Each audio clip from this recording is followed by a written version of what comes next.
بسم اللہ الرحمن الرحیم۔ السلام علیکم ورحمۃ اللہ وبرکاتہ۔ محترم ناظرین، آپ دیکھ رہے ہیں یوٹیوب چینل حسن خورشید اعوان۔ آئیے قرآن پڑھنے کے سلسلے میں ہمارا آج کا سبق ہے سورۃ التوبہ کی آیت نمبر 38 سے آیت نمبر 42 تک کا ترجمہ اور تفسیر مختصراً۔ سورۃ التوبہ قرآن پاک کی 9ویں سورت ہے اور یہ 10واں پارہ ہے، جبکہ 10ویں پارے کا یہ 12واں رکوع ہے اور سورۃ التوبہ کا یہ 6واں رکوع ہے۔ اعوذ باللہ من الشیطان الرجیم، بسم اللہ الرحمن الرحیم۔ رب اشرح لی صدری ویسر لی امری واحلل عقدۃ من لسانی یفقہوا قولی۔ فاطر السماوات والارض انت ولی فی الدنیا والآخرہ توفنی مسلما والحقنی بالصالحین۔ اعوذ باللہ من الشیطان الرجیم، بسم اللہ الرحمن الرحیم۔ یا ایھا الذین آمنوا یا الذین آمنوا ما لکم اذا قیل لکم انفروا فی سبیل اللہ استثقلتم الی الارض اردیتم بالحیاۃ الدنیا من الآخرہ فما متاع الحیاۃ الدنیا فی الآخرۃ الا قلیل۔ اس آیت مبارکہ کا ترجمہ ہے: اے ایمان والو، تمہیں کیا ہو گیا ہے کہ جب تم سے کہا جاتا ہے کہ چلو اللہ کے راستے میں کوچ کرو تو تم زمین سے لگے جاتے ہو؟ کیا تم آخرت کے عوض دنیا کی زندگی پر ریچھ کے ہو، یعنی دنیا کی زندگی کو پسند کر بیٹھے ہو؟ سنو، دنیا کی زندگی تو آخرت کے مقابلے میں کچھ بھی نہیں۔ الا تنفروا يعذبكم عذابا علیما ويستبدل قوما غیرکم ولا تضرهم شیئا واللہ علی کل شیء قدیر۔ اگر تم نے کوچ نہ کیا تو تمہیں اللہ تعالیٰ دردناک سزا دے گا اور تمہارے سوا اور لوگوں کو بدلہ لائے گا۔ تم اللہ تعالیٰ کو کوئی نقصان نہیں پہنچا سکتے اور اللہ ہر چیز پر قادر ہے۔ شام کے عیسائی بادشاہ ہرقل کے بارے میں اطلاع ملی کہ وہ مسلمانوں کے خلاف لڑائی کی تیاری کر رہا ہے، چنانچہ نبی صلی اللہ علیہ وآلہ وسلم نے بھی اس کے لیے تیاری کا حکم دے دیا۔ یہ شوال سن 9 ہجری کا واقعہ ہے۔ موسم سخت گرمی کا تھا اور سفر بہت لمبا تھا۔ بعد مسلمانوں اور منافقین پر یہ حکم گراں گزرا، جس کا اظہار اس آیت مبارکہ میں کیا گیا ہے اور انہیں لعنت و ملامت کی گئی ہے۔ یہ جنگ تبوک کہلاتی ہے، جو حقیقت میں ہوئی نہیں۔ 20 روز مسلمان ملک شام کے قریب تبوک میں رہ کر واپس آ گئے۔ اس کو جیش العسرہ بھی کہا جاتا ہے، کیونکہ اس لمبے سفر میں اس لشکر کو کافی دقتوں اور پریشانیوں کا سامنا کرنا پڑا تھا۔ اثقلتم یعنی سستی کرتے ہو اور پیچھے رہنا چاہتے ہو، اس کا مظاہرہ بعض لوگوں کی طرف سے ہوا، لیکن اس کو منسوب سب کی طرف کر دیا گیا ہے۔ یہ تفسیر فتح الکبیر کی ہے۔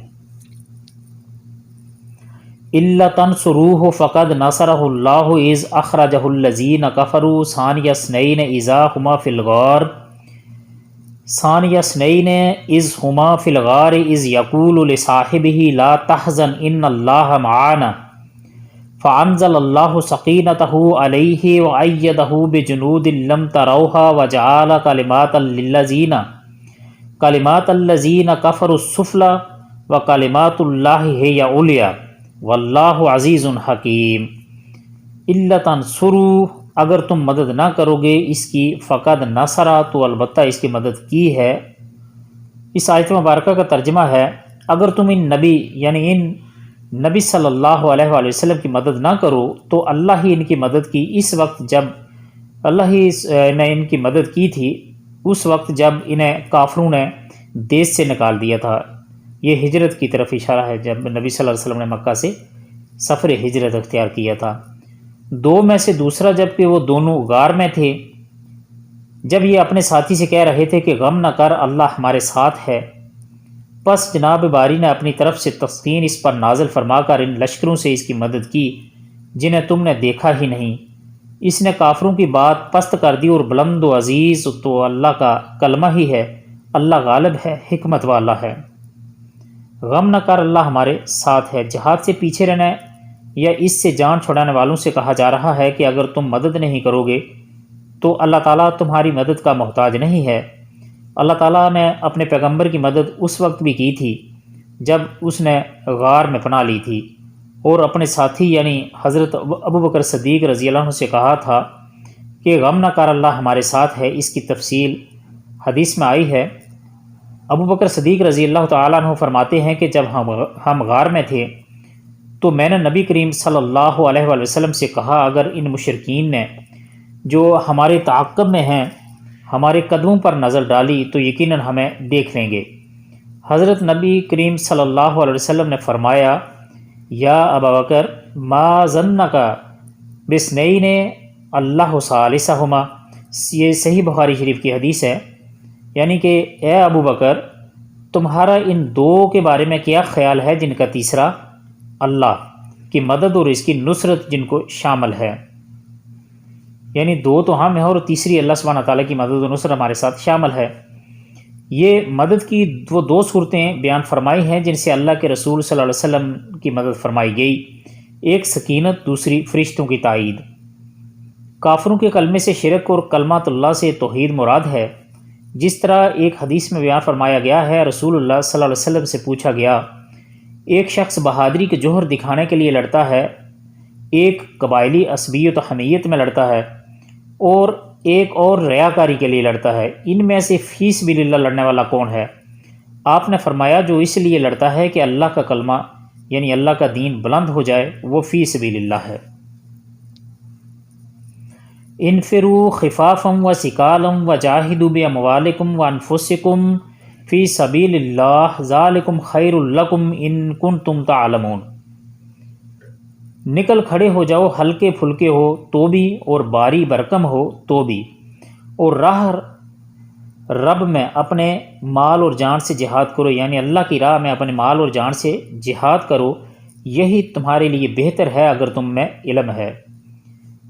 اس کے مختلف مفہوم بیان کیے گئے ہیں، مثلا انفرادی طور پر یا اجتماعی طور پر، خوشی سے یا ناخوشی سے، غریب ہو یا امیر، جوان ہو یا بوڑھا، پیادہ ہو یا سوار، عیالدار ہو یا اہل و عیال کی بغیر، وہ پیش قدمی کرنے والوں میں سے ہو یا پیچھے لشکر میں شامل۔ امام شوکانی فرماتے ہیں، آیت کا حمل تمام معافی پر ہو سکتا ہے، اس لیے کہ آیت کے معنی یہ ہیں کہ تم کوچ کرو چاہے نقل و حرکت تم پر باری ہو یا ہلکی، اور اس مفہوم میں مذکورہ تمام مفاہیم آ جاتے ہیں۔